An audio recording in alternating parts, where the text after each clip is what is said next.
معزز سامعین گرامی قدر، گزشتہ دنوں کے اندر حیدرآباد میں ایک نہایت سنگین نوعیت کا واقعہ پیش آیا۔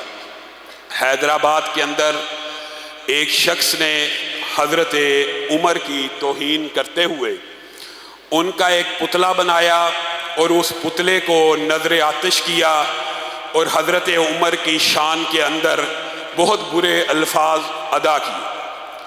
یہ جو واقعہ ہے یہ اس بات کے اوپر دلالت کرتا ہے کہ ایک عرصے سے ہم جس بات کو اٹھا رہے ہیں کہ ناموس صحابہ کا جو بل ہے اس کو پاس کیا جائے، اور اگر اس کو پاس نہ کیا گیا تو اس طرح کے واقعات پیش آئیں گے۔ وہی واقعہ حیدرآباد کی سرزمین کے اوپر پیش آ گیا۔ کہاں ہے وہ لوگ جو یہ بات کرتے ہیں کہ اصل مسئلہ جی سیدنا امیر معاویہ اور سیدنا ابو سفیان اور بنی امیہ کا ہے؟ آپ کے سامنے یہ بات متعدد بار رکھ چکا ہوں، اللہ کی قسم سیدنا امیر معاویہ حضرت ابو بکر و عمر جیسے بھی بن جائیں تو ان تبرہ کرنے والوں کی زبانوں سے محفوظ نہیں رہ سکتے۔ کیوں؟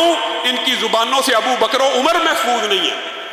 اس بدبخت نے کس کا پتلا جلایا ہے؟ سیدنا امیر معاویہ کا کہ سیدنا عمر کا؟ اور جب ہم یہ باتیں آج سے کچھ سال قبل آپ کے سامنے رکھا کرتے تھے کہ جی ایسے کرتے ہیں، آپ لوگ ہمیں کہتے تھے ہم نے آج تک نہیں دیکھا کسی شیعہ نے جی ابو بکر کی توہین کی ہو، کسی شیعہ نے جی سیدنا عمر کی توہین کی ہو۔ سوشل میڈیا کا ایک فائدہ ضرور ہوا ہے کہ آپ لوگوں نے اپنی آنکھوں سے دیکھ لیا ہے کہ یہ شیخین کی بھی توہین کرتے ہیں۔ کس کی؟ کس عمر کی؟ جو سسر رسول ہے، جو دماد علی ہے، دماد علی۔ آپ اپنی اداؤں پہ ذرا غور کریں۔ آپ کی کتابوں میں بھی حضرت عمر کو دماد علی لکھا ہوا ہے، آپ ان کی بھی توہین کرتے ہیں، آپ مقدسات اہل سنت کی توہین کرتے ہیں۔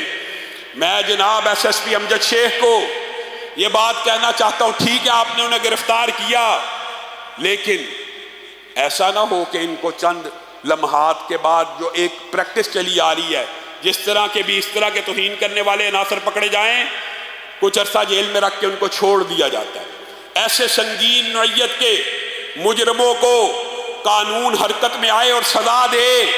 کس طرح کا قانون؟ آپ نے سعودی عرب کا واقعہ بھی پچھلے دنوں پڑھ لیا ہے۔ وہ ایک شخص جس کے لیے پورا سعودی عرب اس خاندان کے ترلے کرتا رہا، اللہ کے لیے دیت لے لو، اس کا خون بہا لے لو، اس کو معاف کر دو۔ وہ تو جو نوجوان نے قتل ہونا تھا قتل ہو گیا، اب ایک نوجوان اور مارا جائے گا۔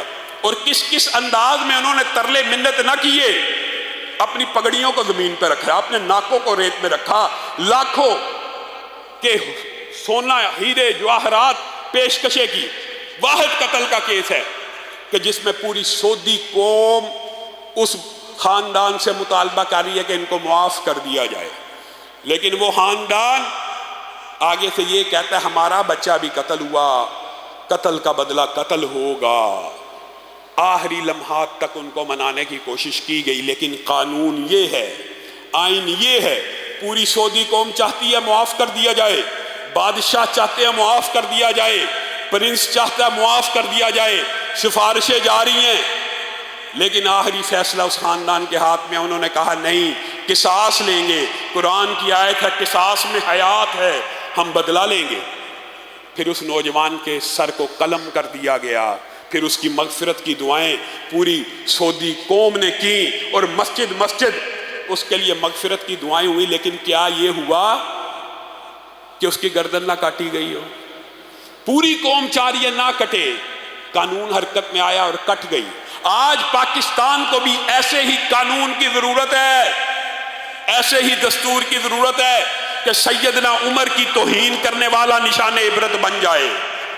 اور کیا آپ صحابہ کے تقدیس کی اور سیدنا عمر کی تقدیس کی اور مقدسات اہل سنت کی تقدیس کی آواز بلند کرنے کے لیے تیار ہیں؟ انشاءاللہ